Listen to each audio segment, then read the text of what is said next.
To understand the actual world as it is, not as we should wish it to be, is the beginning of wisdom. Bertrand Russell. Hello and welcome to Impera Project, a project built on a dream. We want to wish you, our dear philosophy enthusiasts, a happy new year. May that 2025 be one of your best years, and as always, we are happy that we can be a part of it.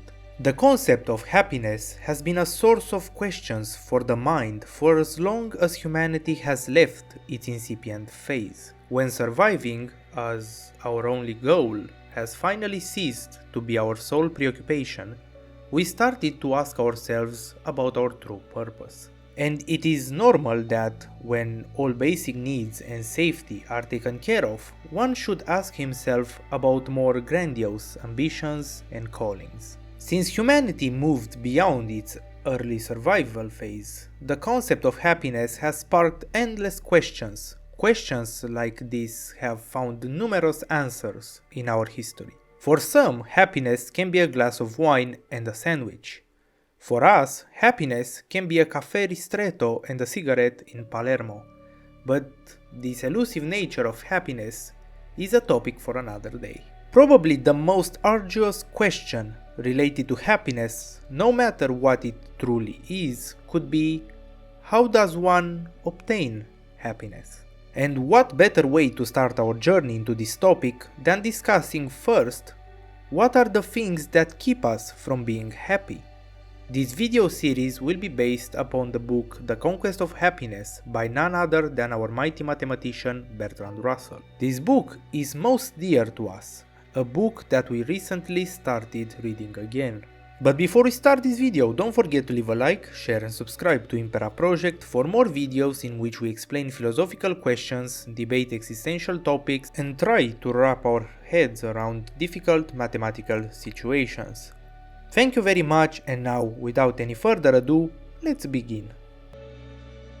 Bertrand Russell starts his book with a small chapter in which he explains whom this book is addressed to.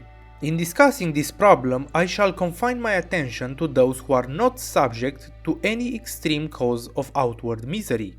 I shall assume a sufficient income to secure food and shelter, sufficient health to make ordinary bodily activities possible. I shall not consider the great catastrophes such as loss of all one's children or public disgrace. From the very beginning, his thesis comes in the aid of ordinary people who suffer from reasons mostly related to their character of sadness. While obviously great tragedies are great sources of misery, most of the average folk do not necessarily experience them. But, and probably you have all noticed, there is a strange pandemic of unhappiness and dissatisfaction among people that live a pretty decent life. Especially in Western societies, this unhappiness can be seen running amok in places where it, at least in theory, shouldn't be. Perhaps we all should try to exercise a little more gratitude and embrace the things we have instead of the things we long for. But why should Russell be the one to talk about happiness? Bertrand Russell held the hereditary title of 3rd Earl of Russell. His grandfather John Russell was twice Prime Minister, so one could think that his life was a very good one, being born in an influential house and having access to education and multiple facilities. But the answer comes from his own pencil, as he wrote: "I was not happy. As a child, my favorite hymn was 'Weary of earth and laden with my sin.' At the age of 5, I reflected that if I should live to be 70, I had only endured so far a 14th part of my whole life. And I felt the long spread out boredom ahead of me to be almost unendurable. In adolescence, I hated life and was continually on the verge of suicide, from which, however, I was restrained by the desire to know more mathematics. It is a wrong belief that social status and material possessions will inevitably lead to happiness. Even among having each desire fulfilled, one can find himself unhappy, and this reminds us of yet another famous quote belonging to Russell. To be without some of the things you want is an indispensable part of happiness. But coming back to our discussion, we can all see from this small autobiographical part that Russell had a pretty rough time in his early days, as much as hanging on the edge of suicide. This fact can serve as proof that a passion, some intellectual affair one strives towards achieving, can be a literal lifesaver. Let's see how Russell managed to turn his life around. Now, on the contrary, I enjoy life. I might also say that with every year that passes, I enjoy it more. This is due partly having discovered what were the things I most desired and having gradually acquired many of these things. Partly it is due to having successfully dismissed certain objects of desire. It is common knowledge shared among a multitude of philosophies and doctrines that balance will always lead to happiness. Understanding that one cannot hold dominion over everything by not partaking in power hoarding or asking for impossible things is imperious in order to achieve happiness. The middle way is probably the finest to walk upon. So it all leads up to an individual duty of understanding what truly matters and can be obtained and what has to be left behind. If one does not long for things outside their reach, then life becomes easier and more pleasant. We see echoes of Russell's conclusions in various philosophies throughout history. Aristotle's golden mean advocates for moderation in all things, suggesting that virtue lies in finding balance between extremes. Similarly, the Buddha's middle way teaches that avoiding both indulgence and poverty leads to enlightenment and peace. But balance is not just an ancient idea. Voltaire, one of Europe's most celebrated thinkers, offers a modern articulation of this principle. Use, do not abuse, neither abstinence nor excess ever renders man happy. Voltaire's insight speaks directly to the heart of Russell's philosophy. Happiness is not found in the extremes of indulgence or deprivation, but it is thoughtful pursuit of what fulfills us without consuming us. For our European viewers, these words may strike a particular familiar chord, resonating with the cultural ideals of measured enjoyment and moderation. As we manage to understand why Russell is more than capable of talking about happiness, it is time to come back to the true topic of this video. What keeps us, the average folk, with most, if not all, of our basic needs taken care of, from being happy? Russell makes a case that people tend to feel unhappy by staying in a place of self-absorption.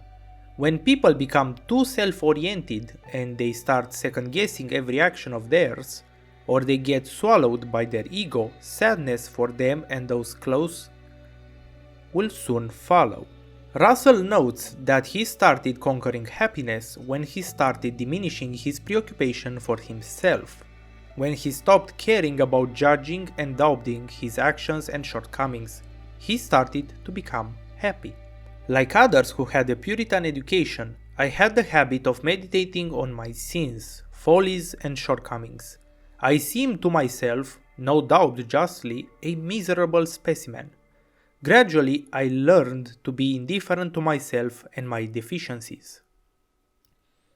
When one stops overthinking himself and instead pushes his sign towards the world, thus dedicating himself to understanding it, the infernal strife begins to fade.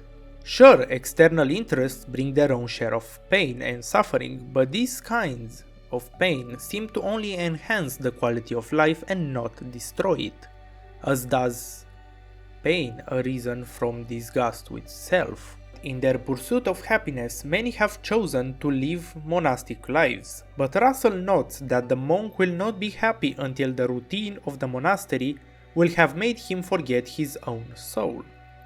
He also notes that this happiness which one attributes to religion can be obtained even by becoming a crossing sweeper, provided that one would be compelled to remain one. Self-absorption, in Russell's view, can lead up to three dark paths: the sinner, the narcissist, and the megalomaniac. Let's analyze each one of them. When I speak of the sinner, I do not mean the man who commits sins. Sins are committed by everyone or no one, according to our definition of the word. It should be common knowledge already that the concept of sin has no place in a modern society in which the lines between good or bad are seldom clear. So, the one deemed as the sinner has no intrinsic fault in his action. None that a clear and reasonable mind can hold him accountable for. The problem lies more in the perception of the sinner as he himself sees his actions as sinful and attributes not deserved blame onto them. We can see this pattern of thinking especially at religious people, but also at people who care way too much about public opinion. Russell believes that this kind of self-destructing behavior arises from maxims learned as a child, instant values that are constantly self-reinforcing in his mind. This man is perpetually incurring his own disapproval, which, if he is religious, he interprets as the disapproval of God. At the bottom, he still accepts all the prohibitions he was taught in infancy. Swearing is wicked. Above all, sex is wicked. He does not, of course, abstain from any of these pleasures, but they are all poisoned for him. We think that this is frequently seen in people who come from a more religious and conservative background, and with the surge of conservative views in a world that should have no place for them, we are more inclined to believe we are right. No generation is like the one before it, and a moment should come in the lives of each and every one of us when we start judging whether or not teachings we have received during our infancy are or not good for us. For example, we have met many people that still hold the belief that sex before marriage is a terrible sin, and they hold this firm belief because they are self-reinforcing it over the span of many years. One cannot obtain happiness if he doesn't judge his own early beliefs and discards them if they are not beneficial. The second on this list is the narcissist. Now, it should be said from the very beginning that due to the rise of social platforms and the constant need for validation, each and every one of us has a small narcissist sleeping inside. Russell, in the same spirit of balance, makes a case that to a certain degree it is a normal human emotion to long for admiration. In the past, admiration was a mark of usefulness. People would tend to admire someone that is good at something, obviously because the one that is good or very good at something will contribute to society. The problem arises nowadays that people will pretend to have some abilities in order to be admired, and that society as a whole is so starved for great people that it is willing to admire even the one that does the bare minimum. This is extremely dangerous, and it has led us to a world devoid of meaning and valor. A narcissist, for example, inspired by the homage paid to great painters, may become an art student, but as painting is for him a mere means to an end, the technique never becomes interesting and no subject can be seen except in relation to self. The result is failure and disappointment, with ridicule instead of expected adulation. This quote really explains a lot of phenomena we see in our modern society. Seeing an activity as means to an end, especially in art, is a shallow view that cannot provide any contribution to society. We will be really honest here. Music nowadays is bad. Terribly bad.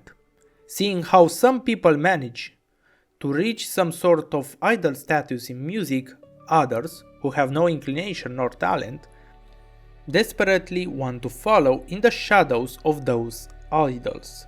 And the result is clear: ridicule and bad results. Like we said, societies admire people that can contribute in a meaningful way to the well-being of it as a whole. One that is obsessed only with himself is by no means admirable. The man who is only interested in himself is not admirable and is not felt to be so. Consequently, the man whose sole concern with the world is that it shall admire him is not likely to achieve his object. But even if he does, he will not be completely happy, since human instinct is never completely self-centered, and thus the narcissist is limiting himself artificially. Humanity has survived because it managed to create societies. It managed to band together people with a common purpose. One who does not care about his community will never achieve happiness. Russell's advice suggests that true fulfillment comes from genuine engagement with the world, not from seeking hollow admiration. The last one on the list, and probably the most dangerous to himself and others, is the megalomaniac. The megalomaniac differs from the narcissist by the fact that he wishes to be powerful rather than charming and seeks to be feared rather than loved. Examples of megalomania in our history as a species are uncountable. One who seeks to rule by the right of arms and by conquering his peers through might and not through wisdom obviously has no way to be happy. Megalomania is the successor of narcissism. Russell gives as an example both Alexander the Great and Napoleon Bonaparte. The lunatic who thinks he is a crowned head may be, in a sense, happy, but his happiness is not of a kind that any sane person would envy. Alexander the Great was psychologically of the same type as the lunatic, though he possessed the talent to achieve the lunatic's dream. In our collective mind, we tend to place upon a marble pedestal those barbaric figures of our past. We tend to see their actions on the battlefield as proof of their might, which relied solely upon power. Sure, one can build a case that those were the times, and he is very right, those were the times. War, violence and coercive domination have no place in a modern society as ours. One can be a proud warrior without having to resort to violence, and the best war is the one that never comes to be. Power kept within its bounds may add greatly to happiness, but as the sole end of life, it leads to disaster, inwardly if not outwardly. Russell says that a megalomaniac is born because of excessive humiliation. When one is repeatedly humiliated, he seeks even all his life to take revenge for a woe that was never done, or was the product of no ill intent whatsoever. We want to thank you for your time. We have reached the end of this video, and before we finish, we would want to ask you a question. How do you plan to achieve happiness in this new year? Please leave your answer in the comment section. Subscribe if you haven't already, turn on the notification and leave a like if you enjoy our content. Thank you very much, and until next time, have the best day of your life.